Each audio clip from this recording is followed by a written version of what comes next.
ça, j'aimerais maintenant vous présenter notre citoyen coup de cœur. Toulousain de cœur, Casey McQueen. Bonjour. Bonjour. C'est ça, hein, Toulousain de cœur. Oui, Toulousain de cœur.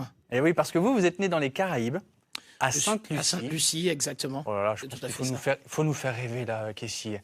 Comment se passe une enfance insulaire aux Caraïbes? Alors à Sainte-Lucie, je suis né là-bas. À l'âge de 2 ans, je pars aux États-Unis me faire opérer. Ça a marché, j'avais pu récupérer 70% de ma vue. Et ma mère me reprend à Sainte-Lucie, mais malheureusement à l'époque, manque de structure au niveau de la médecine. Et à l'âge de 7 ans, je grandis en Martinique, où ma mère va épouser un homme et que grâce à cet homme, je vais avoir la nationalité française par filiation. D'accord. Et je vais grandir avec maman et à l'âge de 17 ans, je vais atterrir en France à Clermont-Ferrand. Je vais découvrir l'album de Cher, Confession, à la FNAC, puisque je suis fan de Cher à l'époque, à l'âge de 17 ans. Alors, pour qu'on comprenne bien, vous arrivez en quelle année à Clermont-Ferrand? Donc, je suis arrivé en 2003, le 3 novembre. D'accord. Exactement. Et ensuite, parce qu'en lisant votre biographie, on sait qu'il y a eu Paris avant, Toulouse. Oui. C'était dans quel ordre? Pour faire quoi, en fait? Que faites-vous en France? On va Métropole. Oui, voilà, je suis en France pour la musique, en ce moment même, puisque j'ai fini l'album, mais j'ai fait Sainte-Lucie, Martinique, donc Clermont-Ferrand, Lyon, Paris. Enfin, on va dire que je suis un peu un nomade. Bien sûr. Donc voilà, je vous ai...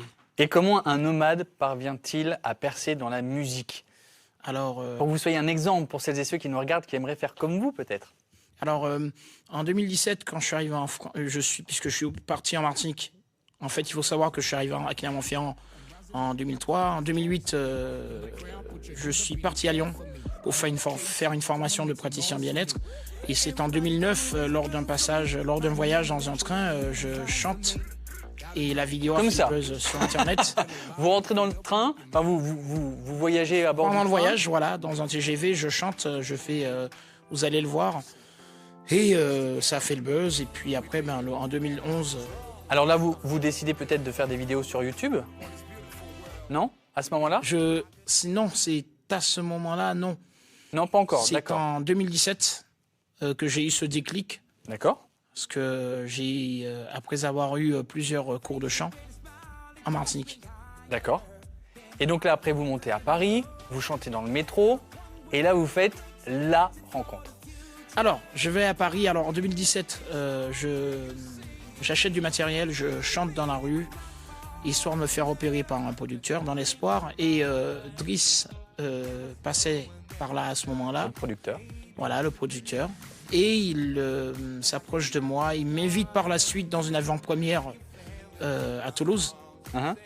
Et le feeling passe, il décide de vendre son restaurant pour se mettre à fond avec moi sur le projet de l'album, mais il était déjà dans la musique avant. D'accord. Donc il a fait une petite pause pour travailler dans la restauration.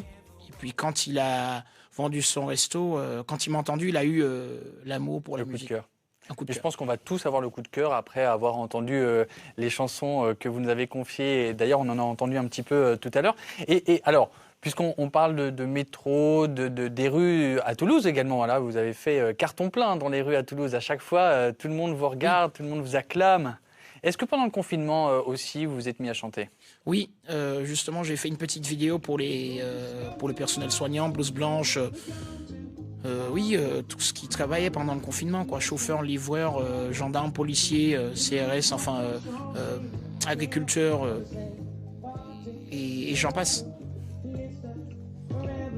Voilà, cette vidéo, voilà, où je chante justement Lionel Richie. Et alors en ce moment même, puisque à cause du Covid, donc là on a terminé l'album.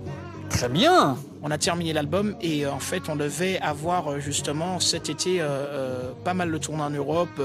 On devait signer dans une major, mais à cause du Covid ça a tout chamboulé, ça a tout... Eh oui. Donc l'album est déjà fini et on cherche des gros investisseurs. Voilà, d'accord. Gros investisseurs. L'album est déjà fini, il faut juste la promotionner. Là, récemment, nous avons sorti le clip Magic. Ouais. La chanson Magic il y a 3 semaines. D'accord. Donc on peut écouter sur Internet. Écouter sur toutes les plateformes légales de téléchargement. C'est ça. On entend un petit peu, je crois. Voilà, c'est Magic. On va la laisser un peu.